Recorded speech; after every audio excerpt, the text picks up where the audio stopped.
Baiklah, tingkatan takwa yang kita sebut, bekalan takwa yang paling utama tadi ada beberapa tingkatan. Cuba kita cek kita berada di mana. Tingkatan yang pertama, takut kepada melakukan sesuatu kekufuran. Ini adalah makam kedudukan orang Muslim. Ini tahap kita lah ni. Takut apa? Takut buat sesuatu jatuh kufur. Takut lafaz sesuatu jadi murtad. Takut makan begini-begini jatuh kufur dan sebagainya. Jadi ini tingkatan yang dipanggil makam orang Muslim. Tingkatan yang kedua, takut melakukan dosa. Takut melakukan dosa. Ini makam apa? Makam orang yang suka bertaubat kepada Allah. Makam ni maksudnya kedudukan lah. Bila buat dosa terus rasa takut. Bila buat dosa terus rasa menggeletar. Bila buat dosa terus menangis. Kita lepas mengumpat orang menangis tak? Tuan-tuan mengumpat tak ni? Ada tak di kalangan kita yang selamat daripada mengumpat orang lain? Dulu orang kata orang perempuan kuat mengumpat, tapi sekarang ni macam sama ya kan? Macam sama, lebih kurang je. Wallahu alam. Mungkin orang lelaki kurang sikit lah kot. Orang lelaki dia banyak zikir, baca Quran. Subhanallah. Kalau yang mengeter tu kan, kat kedai kopi, kedai-kedai mamak tu, dia borak pasal apa? Pasal apa? Palestin. Masalah negara. Pasal Syria. Subhanallah. Kita takut ya sebab itu. Rasulullah pernah menegur. Ada beberapa sahabat yang suka lepak. Maksud cerita lepak ni bukan sekarang. Masa zaman Nabi lagi. Saya ada baca kisah. Nabi dia melalui satu tempat. Kemudian ada beberapa orang pemuda sedang lepak.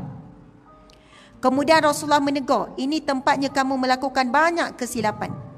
Maksudnya kadang tak fikir pun nak cakap pasal orang, tapi bila dah duduk, dah lepak, terkeluar cerita orang. Rasulullah kata, kalau kamu nak berada di sini, beri hak kepada jalan ni. Maksudnya jangan ganggu orang nak lalu lintas ke apa.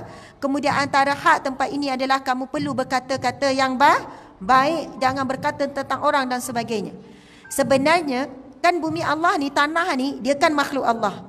Bila dia jadi saksi tempat dia tu, tempat orang buat maksiat, mengumpat, mengeji, menghina orang dan sebagainya, dia tak redha.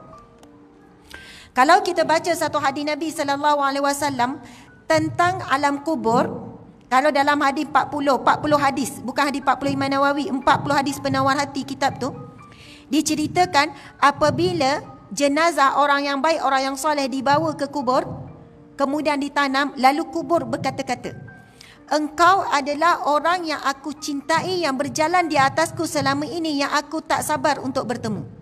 Dia ucap apa? Ahlan wa sahlan, selamat datang. Bayangkan kita besok, bila dalam kubur, orang dah tinggalkan kita semua, tiba-tiba dengar suara, ahlan wa sahlan, selamat datang. Engkau adalah orang yang aku cintai, yang berjalan di atasku selama ini. Seronok tak? Seronoklah. Kemudian kubur akan melapangkan seluas mata memandang. Rumah kita tak sampai luas mata memandang. Kemudian dilapangkan dan diberi nikmat-nikmat. Nikmat-nikmat kubur berupa umpama nikmat syurga Allah Subhanahu Wa Taala, wangi syurga, kemudian cahaya, kemudian diberi dingin syurga, dan di penghujung kubur itu ada pintu menuju ke syurga. Subhanallah. Tetapi sebaliknya, apabila dibawakan jenazah orang fasik, orang yang sentiasa bergelumang dengan maksiat, ataupun orang kafir, kemudian tanah akan berkata, kubur akan berkata, engkaulah orang yang aku benci selama ini, yang berjalan di atasku. Nantikan apa yang aku akan perlakukan kepadamu. Lalu Rasulullah tunjuk kubur pun menghimpit.